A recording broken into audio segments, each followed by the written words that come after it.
Taigi, Bleeping Computer praneša, kad Microsoft'o rugpjūčio mėnesio išeinantis update'as dabar prieš kelias dienas išėjęs, kad sugadina spausdintuvus ir kai kurias PDF eksportavimo funkcijas.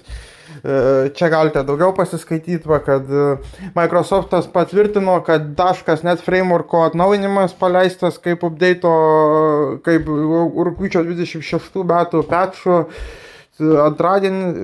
antradienis gadina spausdintuvus ir PDF eksportavimą kai kuriuose aplikacijose.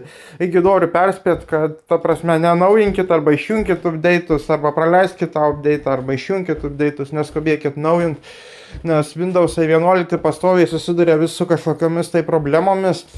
Tai tas neveikia, tai tas neveikia aršiau nei Vista. Tarp kitko, turbūt aš oficialiai galiu paskelbti, kad Windows 11 yra prasčiausia sukurta Microsoft operacinė sistema.